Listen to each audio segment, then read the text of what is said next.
The Galactic Council scout ship Meridian's Edge drifted silently through the void, its sleek hull reflecting the distant light of Sol. Commander Zextar adjusted his three-eyed visor, studying the primitive blue planet below with barely concealed disappointment. After 12 cycles of travel, this was what the deep space probes had flagged as potentially significant. A backwater world populated by bipedal mammals who had barely managed to split the atom? Scan results are in, Commander, reported Science Officer Velmoth, her scaled fingers dancing across the holographic interface. The dominant species shows typical pre-spaceflight characteristics. Limited technological advancement, tribal warfare patterns, and no evidence of unified planetary governance. They call themselves humans. Zextar's mandibles clicked in amusement. Humans. How quaint.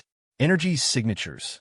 Primitive nuclear fission, basic satellite networks, and crude projectile weapons. Their most advanced military technology appears to be some sort of flying metal contraption they call fighter jets. Velmoth's tone carried the same dismissive quality that had become standard when discussing newly discovered species. Threat level assessment. Negligible. The commander nodded, already mentally composing his report to the council. Another dead-end world.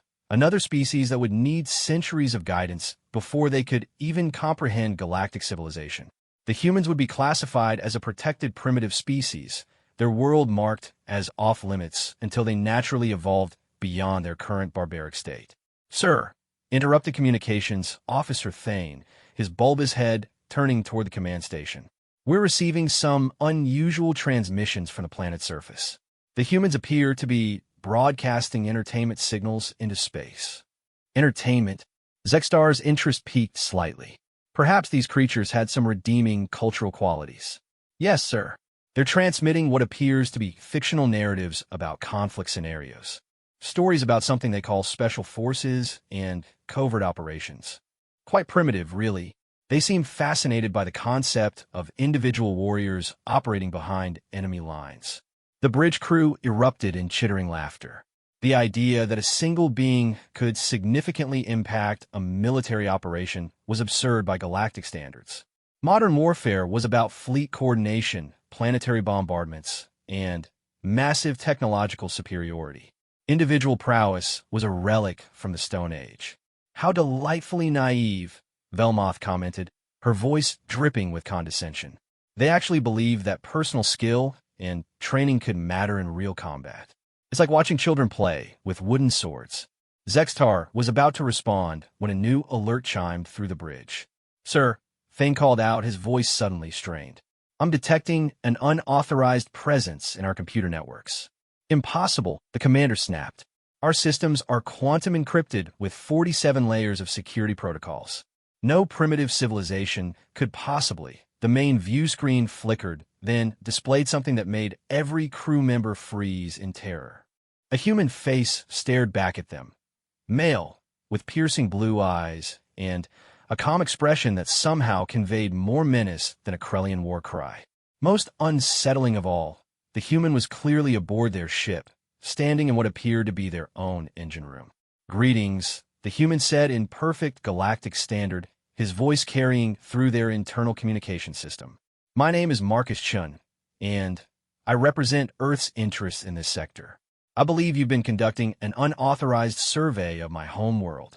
The bridge fell silent except for the soft hum of life support systems. Finally, Zextar found his voice. This is impossible. You're a primitive species. You don't even have interstellar travel. Marcus smiled, and somehow that expression was more terrifying than any display of alien rage they'd ever witnessed. Who said anything about traveling? I've been here for 3 days, studying your technology, learning your language, and accessing your databases. Did you know your species keeps incredibly detailed psychological profiles on member worlds? Very helpful for understanding motivation and behavior patterns. Security teams, to all decks. Zextar barked, his composure finally cracking. Find the intruder. Already tried that, Marcus replied conversationally. Your security teams are currently unconscious in Deck 7 storage compartments. Don't worry, they're alive. I don't kill unless absolutely necessary. And, right now, you're more valuable as messengers than martyrs. Velmoth's scaled hands flew over a console. Sir, he's not lying. All security teams are showing unconscious on medical scanners. How did he? Simple. Marcus interrupted, somehow monitoring their communications despite their supposedly secure channels. While your species evolved to rely on technology and group tactics, humans developed something you apparently never needed: individual adaptability.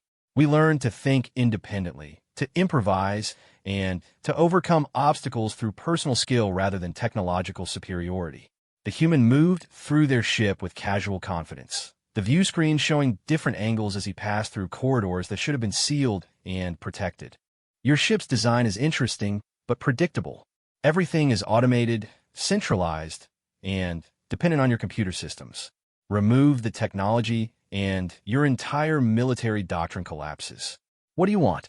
Zextar demanded, his earlier confidence completely shattered. Simple. You're going to return to your Galactic Council and deliver a message. Humanity is not a primitive species to be protected or conquered. We're a partner species to be respected. Any future contact will be conducted through proper diplomatic channels, with advance notice and mutual consent. Marcus paused in what appeared to be their main reactor chamber, casually examining the massive fusion cores that powered their ship. Oh, and Commander, you might want to upgrade your security protocols. A species that can be infiltrated by what you consider a primitive individual might want to reconsider its threat assessment procedures. The transmission cut out, leaving the bridge crew staring at empty screens. For several long moments, nobody spoke. Then, Thane's voice broke the silence. Sir, he's gone. All security alerts have stopped, and there's no trace of him anywhere on the ship. Run full diagnostics on all systems, Zextar ordered, his voice barely above a whisper. Check for sabotage, data theft, anything. The results came back an hour later. Marcus had accessed their entire database, downloaded complete files on galactic civilization, military capabilities, and political structures. He'd also left behind several small devices that their scanners couldn't fully understand, a calling card demonstrating technological capabilities that shouldn't have existed on Earth. Most disturbing of all, he'd done everything without leaving a single trace of permanent damage or causing any casualties. It was a demonstration of restraint and precision that spoke to a level of individual capability that challenged everything the Galactic Council believed about warfare and civilization development. As the Meridian's Edge prepared to jump to hyperspace, Zextar stared at the blue planet growing smaller in their view screen. Somewhere down there, among billions of these primitive humans, were individuals capable of infiltrating the most advanced ship in his fleet. The thought kept him awake for the entire journey home. The Galactic Council chamber buzzed with nervous energy as Commander Zextar finished his report. The massive amphitheater, carved from a single crystalline asteroid, housed representatives from 47 different species. Each delegation sat in specialized environmental pods, maintaining their preferred atmospheric conditions while participating in the most important debate of the last 1,000 cycles. High Counselor Mordain of the Ethereal Collective floated within her gas-filled chamber, her translucent form shimmering with agitation. Let me understand this correctly, Commander. A single primitive human managed to infiltrate your vessel, access our most classified databases, and escape without detection. That is correct, High Counselor, Zextar replied, his 3 eyes downcast in shame. Our security recorded no breaches, no forced entries, no system failures. It was as if he simply materialized aboard our ship. The chamber erupted in concerned chatter across dozens of languages and communication methods. Representative Gorth UK of the Warrior Caste slammed his 4 massive fists against his podium, causing tremors throughout his section. Impossible. No individual, regardless of species, possesses such capabilities. Your crew must have been compromised or drugged. We considered that possibility, Zextar continued. All crew members underwent intensive medical and psychological evaluation. No traces of foreign substances, no evidence of mental manipulation, and no gaps in memory. The human called Marcus Chun accomplished this through what he termed individual adaptability and personal skill. Dr. Ythura, the Council's chief xenobiologist, leaned forward in her aquatic tank. Commander, you mentioned that this human spoke perfect galactic standard and demonstrated knowledge of our political structures. How could a pre-spaceflight species acquire such information? He claimed to have learned our language and studied our culture during the 3 days he spent aboard our ship. Our computers show evidence of extensive data mining, but the methods used were unlike anything in our security protocols. Rather than brute force attacks or viral intrusions, the access patterns suggest someone who understood our systems better than we do. The silence that followed was deafening. In galactic civilization, technological advancement was the cornerstone of all achievement. The idea that raw intelligence and adaptability could overcome sophisticated security measures challenged fundamental assumptions about progress and superiority. High Counselor Mordane's form flickered with uncertainty. What was this human's ultimate objective? Surely he didn't infiltrate a galactic vessel merely to deliver a diplomatic message. That appears to be exactly what he did, High Counselor. He requested that future contact be conducted through proper diplomatic channels, with advance notice and mutual consent. No threats, no demands for technology or resources, simply a request for respect. Minister Klexoth of the Trade Federation interjected, his cybernetic implants whirring as he processed the information. This makes no sense from any logical standpoint. If humans possess such capabilities, why haven't they expanded beyond their home system? Why maintain the facade of primitive civilization? Zextar hesitated before answering. During his infiltration, Marcus Chun mentioned that humanity developed individual adaptability as a survival mechanism. I believe their species may have evolved differently than any we've encountered before. While we developed through technological cooperation and specialization, humans may have developed through individual excellence and personal innovation. The implications sent ripples of unease throughout the chamber. Every galactic species had followed a similar evolutionary path. Cooperation led to technology, technology led to civilization, and civilization led to space travel. The concept of a species developing advanced capabilities without following this pattern was not just unusual, it was theoretically impossible.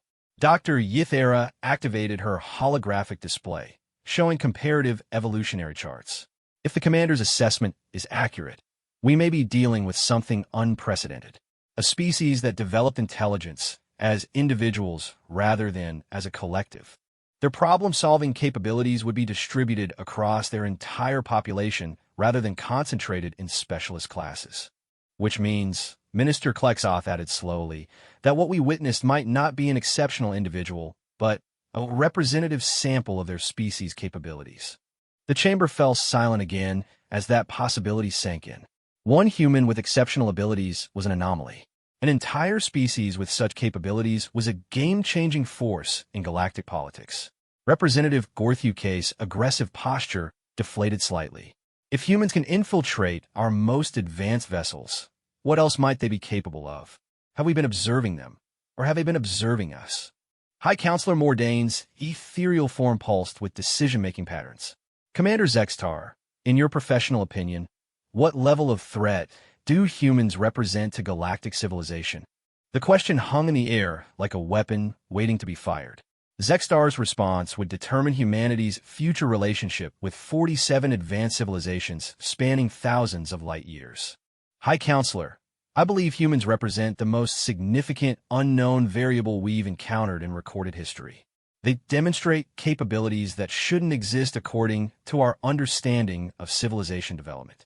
However, their approach suggests they prefer cooperation over conquest. Marcus Chun could have sabotaged our ship, stolen our technology, or eliminated our crew. Instead, he chose diplomacy. That restraint might be more dangerous than aggression, Minister Klexoth observed. It suggests strategic thinking and long-term planning capabilities.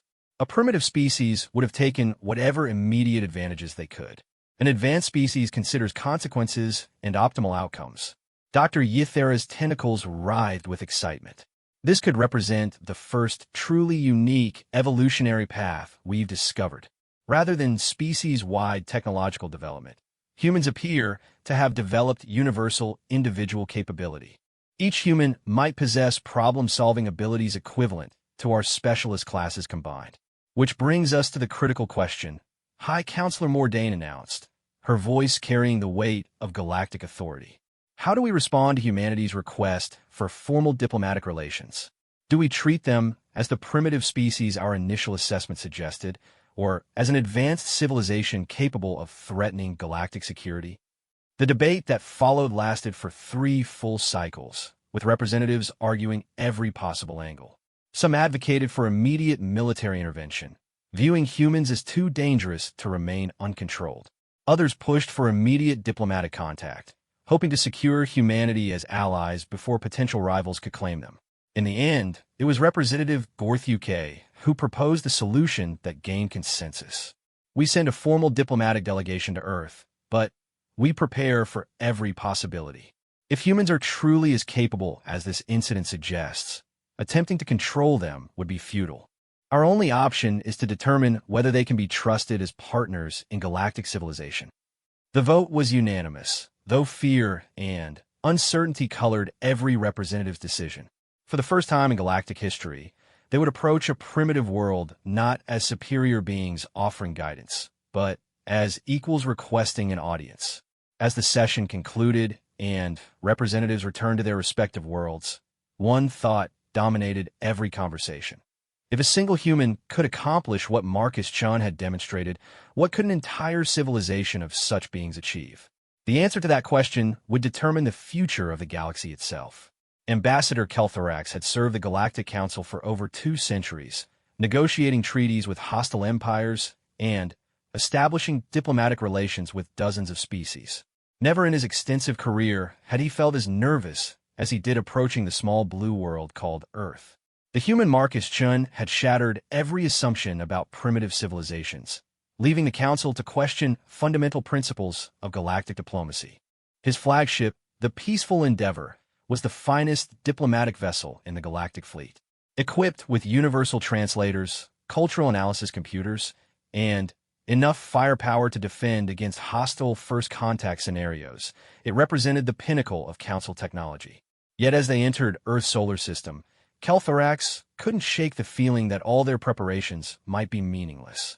"Sir," reported Navigator Felinus from her station, "we're receiving a transmission from Earth. It's on our diplomatic frequency." "Impossible," Communications Officer Vorth AK replied. "We haven't transmitted our arrival codes yet. How could they know our protocols?" The main view screen activated, revealing a human female with short brown hair and intelligent green eyes. She wore what appeared to be a formal uniform, though not one that matched any military organization in their databases. "Ambassador Kelthorax, welcome to the Sol System. I'm Director Sarah Mitchell of Earth's newly established Galactic Relations Department. We've been expecting you." Kelthorax's mandibles clicked nervously. "Director Mitchell, I must ask how you obtained our diplomatic frequencies and arrival schedules. This information is classified at the highest levels of Council security." Sarah smiled, and, like Marcus Chun before her, that expression carried implications that made the ambassador uncomfortable. Let's just say that Marcus was very thorough in his information gathering. We've had several months to prepare for this meeting, and we wanted to ensure everything went smoothly. "Several months?" Navigation Officer Felinus whispered urgently to the ambassador. "Sir, Commander Zextar's incident occurred only 6 weeks ago." The implication struck the entire bridge crew simultaneously. Humans had been preparing for formal diplomatic contact before the Council had even decided to send a delegation. They weren't just reactive, they were strategic planners capable of anticipating galactic political decisions. "Director Mitchell," Kelthorax began carefully, "the Council is honored by Earth's preparation for this historic first contact. However, we must follow established protocols for approaching primitive civilizations." "Oh, but that's where you're mistaken, Ambassador," Sarah replied smoothly. "We're not a primitive civilization anymore, are we?" Marcus's little field trip provided us with a comprehensive understanding of galactic technology, political structures, and communication protocols. We've spent the last 6 weeks transitioning from a pre-spaceflight society to a civilization capable of meaningful participation in galactic affairs. The ambassador's head spines flattened against his skull, a reflexive fear response. "Director, you must understand that technological development requires centuries of careful progress.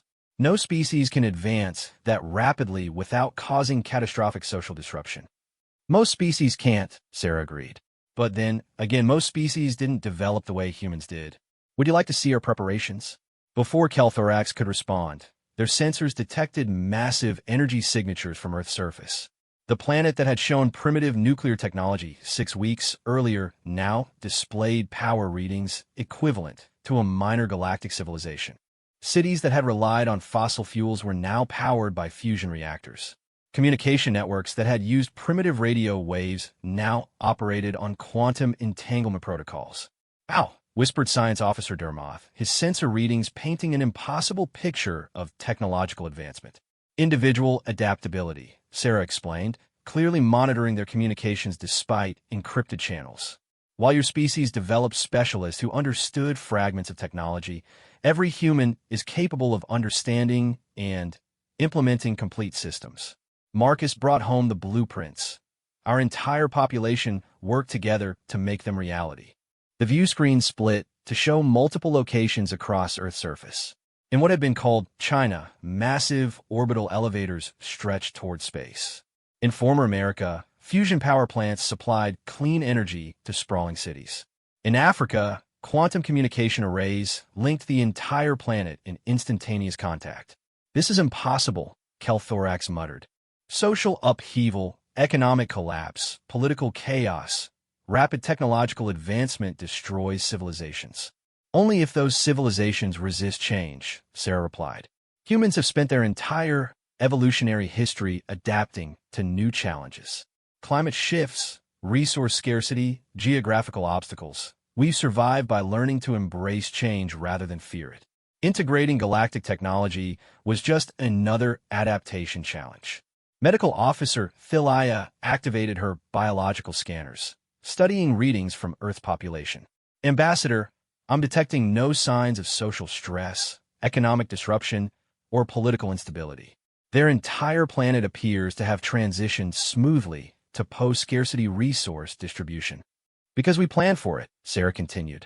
While Marcus was gathering technical information, teams of economists, social scientists, and political theorists were developing integration strategies. We didn't just copy your technology, we improved upon your implementation methods. The implication struck Kelthorax like a physical blow. In 6 weeks, humanity had accomplished what typically took galactic civilizations centuries to achieve. More disturbing still, they had done so without the social chaos that usually accompanied rapid change. It suggested a level of species-wide coordination and adaptability that challenged everything the Council understood about civilization development. Director Mitchell, the ambassador said, struggling to maintain diplomatic composure, what are humanity's intentions regarding galactic civilization? What role do you envision Earth playing in Council affairs? Sarah's expression grew serious. That depends entirely on how the Council chooses to approach this relationship, Ambassador.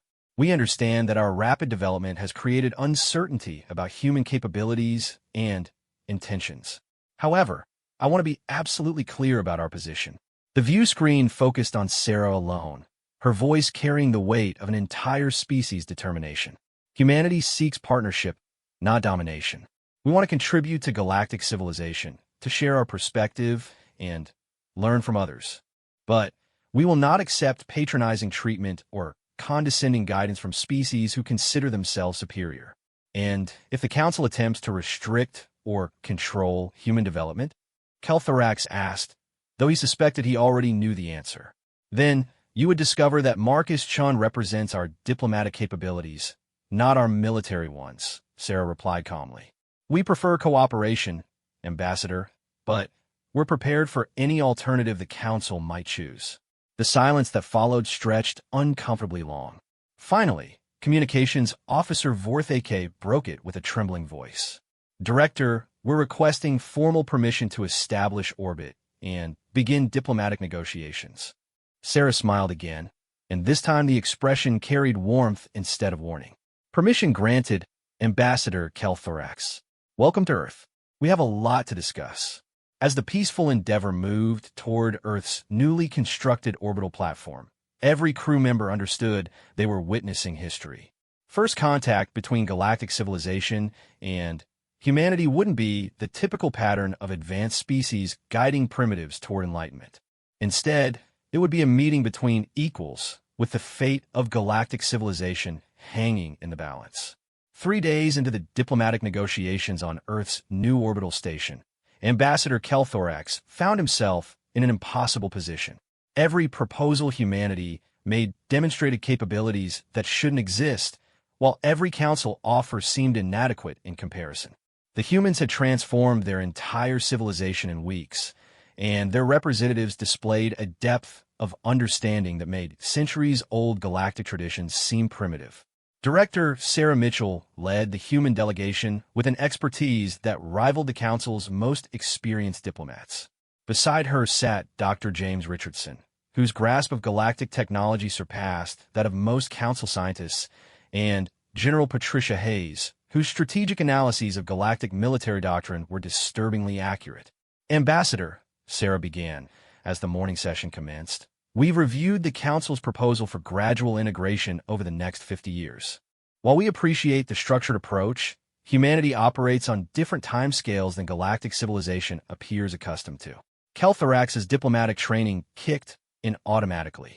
Director Mitchell, rapid integration has historically resulted in cultural disruption and technological instability. The Council's graduated approach ensures sustainable development while preserving each species' unique characteristics. Dr. Richardson leaned forward, his eyes showing the intense focus that had become characteristic of human negotiators.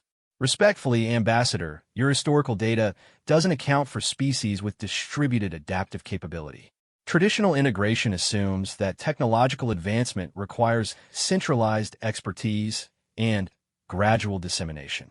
Humanity developed through individual innovation scaling to species-wide implementation, which means, General Hayes added, that we've already surpassed several integration milestones while you've been traveling here. Our asteroid mining operations are extracting resources at rates comparable to established galactic colonies. Our manufacturing capabilities can produce Council standard technology, and our defense networks are operational. The Admiral's statement sent chills through Kelthorax's diplomatic staff. Defense networks implied military preparation, which suggested humans viewed the Council as a potential threat rather than benevolent guides. General Hayes, Kelthorax chose his words carefully. The Council's integration protocols are designed to prevent exactly the type of rapid militarization that destabilizes galactic peace. Surely humanity understands the importance of measured development. Sarah's expression remained diplomatically neutral, but something in her eyes reminded the ambassador of Marcus Chin's unsettling confidence. Ambassador, we're not discussing militarization. We're discussing readiness. Marcus's reconnaissance revealed that galactic civilization operates on the principle of technological superiority determining political influence. Humanity simply refuses to enter that environment from a position of weakness. Before Kelthorax could respond, his communications officer's voice crackled through his earpiece. Sir, we're receiving priority alerts from multiple Council worlds. There appear to be incidents occurring simultaneously across several sectors. The ambassador's blood chilled. What kind of incidents? Unauthorized intrusions into classified facilities, sir. Reports are coming in from the Kepler Research Station, the Arcturus Defense Grid, and the Centauri Diplomatic Archives. No signs of forced entry. No evidence of external attack. Just systematic data acquisitions similar to what occurred on Commander Zextar's vessel. Kelthorax looked across the negotiating table to find the human delegation watching him with expressions of polite interest. Not surprise, not concern. Interest, as if they were observing the results of a planned experiment. Director Mitchell, he said slowly, I don't suppose humanity has any knowledge of these concurrent intrusions across Council space. Sarah glanced at her colleagues before answering. Ambassador, you seem to be operating under the assumption that Marcus Chun was an exceptional individual rather than a representative sample of human capability. Did the Council truly believe that a species capable of producing one such operative would limit themselves to a single asset? The implications crashed over Kelthorax like a tidal wave. Multiple humans operating simultaneously across dozens of light years, infiltrating the most secure facilities in galactic civilization. It wasn't just a demonstration of capability. It was a systematic intelligence gathering operation of unprecedented scope. How many, he whispered. How many operations? Or how many operatives? Dr. Richardson asked with scientific precision. The operations number in the hundreds. Every major council facility, military installation, and research center is currently being evaluated for security vulnerabilities and technological advancement. The operatives, well, Earth has a population of approximately 8 billion people. A significant percentage possess the necessary skill sets for this type of work. General Hayes activated a holographic display showing a three-dimensional map of council space. What about hostile civilizations that might not share our preference for diplomatic solutions? Your security doctrine appears to be based on technological deterrence rather than operational security. Dr. Richardson pulled up another display showing technological comparisons. Moreover, your technological advancement has followed predictable patterns for so long that your systems are vulnerable to anyone who thinks differently. Every encryption protocol, every security measure, every defensive strategy assumes that attackers will use similar methodologies to your own.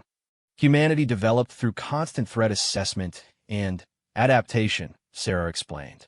We learned to plan for unexpected challenges, to prepare for opponents who don't follow conventional patterns, and to assume that any advantage is temporary.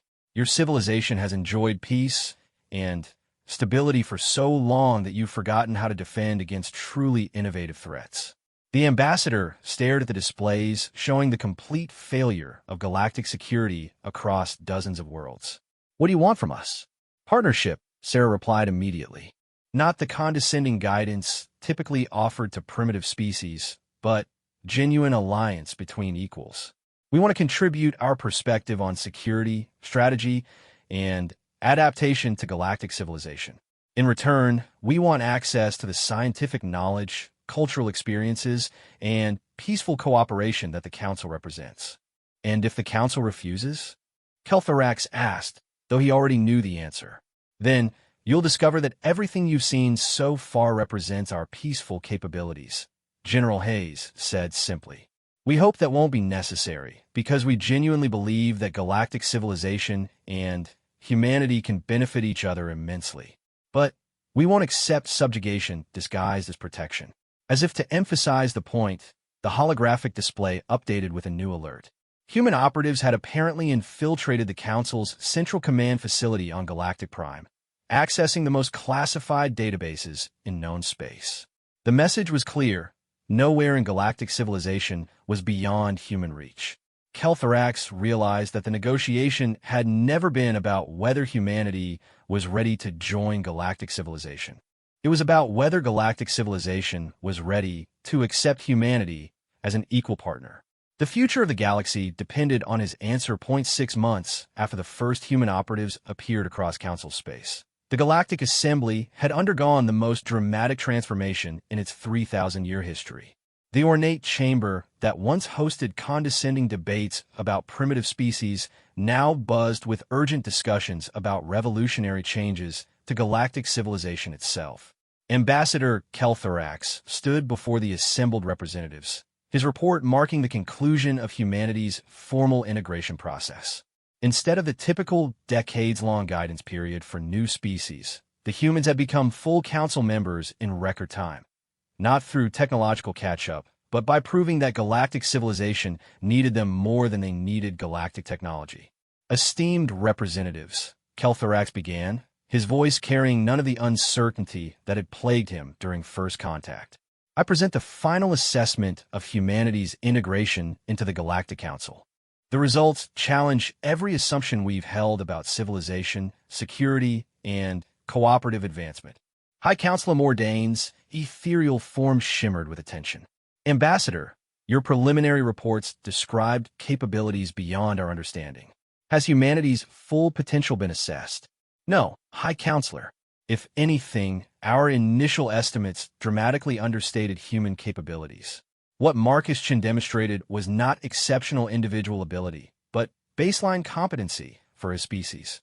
The systematic security evaluation conducted by human operatives revealed vulnerabilities we never knew existed in our most secure installations. Representative Gorthuke's massive frame leaned forward aggressively, and yet no hostile actions were taken. No technology was stolen, no facilities were damaged, no personnel were harmed. What kind of military doctrine accounts for such restraint? One based on long-term strategic thinking rather than immediate tactical advantage, Kel'Thrax replied. Humans call it winning hearts and minds. They demonstrated overwhelming capability while maintaining perfect discipline, proving they could be trusted with the power they possessed. The holographic displays around the chamber showed the results of humanity's 6-month integration period. Human-designed security protocols have been implemented across 17 Council worlds, reducing successful intrusions by hostile forces to zero. Human strategic advisors had identified and neutralized 3 separate espionage operations that had been operating undetected for years.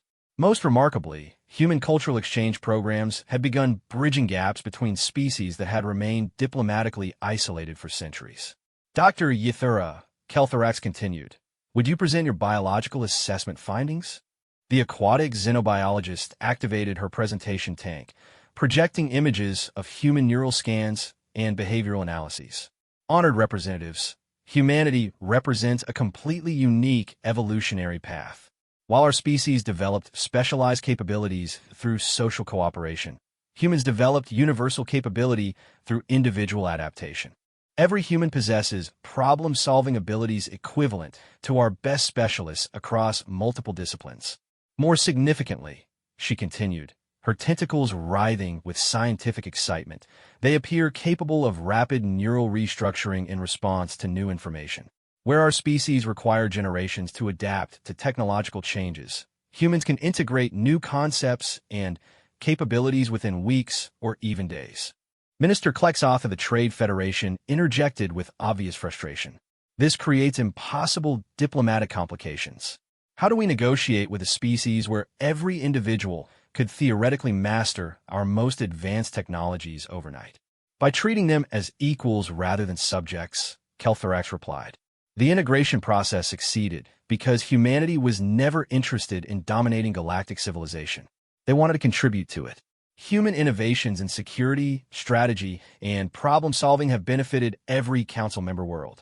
The ambassador activated displays showing economic and technological advancement across Council space. Planets that had struggled with resource management for decades now operated efficiently thanks to human optimization techniques. Trade routes that had been plagued by piracy were now secure thanks to human strategic planning.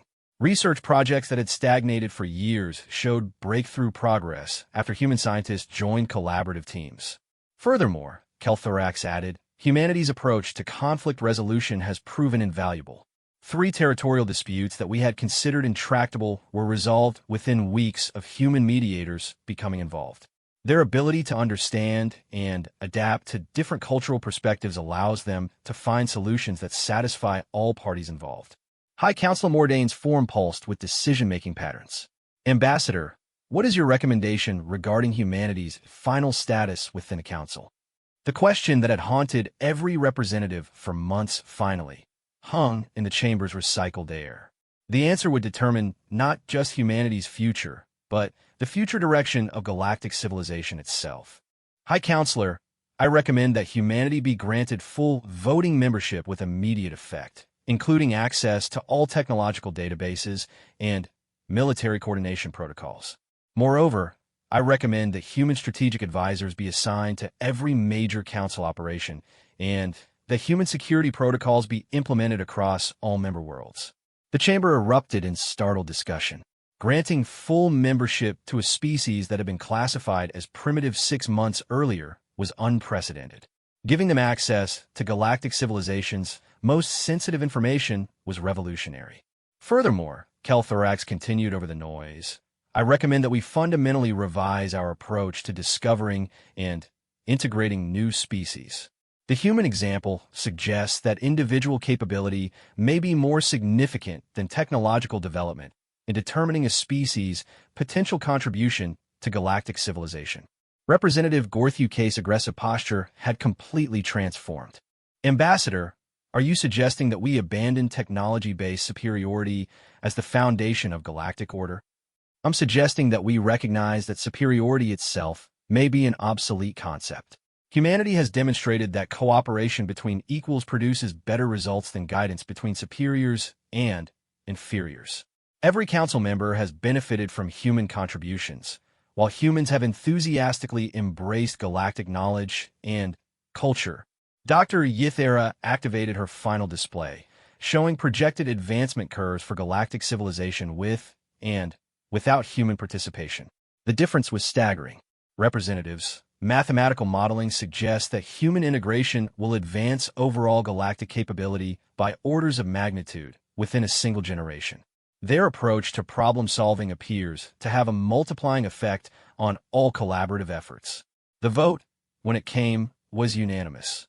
Humanity was granted full council membership, with the understanding that their unique capabilities would be integrated into every aspect of galactic civilization. More importantly, the Council voted to revise first contact protocols to look for individual adaptability and strategic thinking rather than just technological advancement. As the session concluded, Kelthorax reflected on the irony of the situation. The species that galactic scouts had dismissed as primitive had taught advanced galactic civilization how to truly advance. Marcus Chen's infiltration of a single scout ship had triggered a revolution in how 47 species understood progress, cooperation, and civilization itself. In his final report, Kelthorax wrote, "Humanity's greatest gift to galactic civilization was not their individual capabilities, but their perspective that every problem has a solution and every challenge can be overcome through adaptation and innovation. They have reminded us that intelligence without wisdom is mere technology, while wisdom combined with determination can reshape the galaxy itself." The age of galactic arrogance had ended. The age of true cooperation had begun. And somewhere on Earth, in a modest office overlooking the Pacific Ocean, Marcus Chun smiled as he reviewed the latest intelligence report from across Council space. Humanity's integration was complete, but their work was just beginning. The galaxy was vast, full of unknown species and undiscovered challenges. It was going to be an interesting future.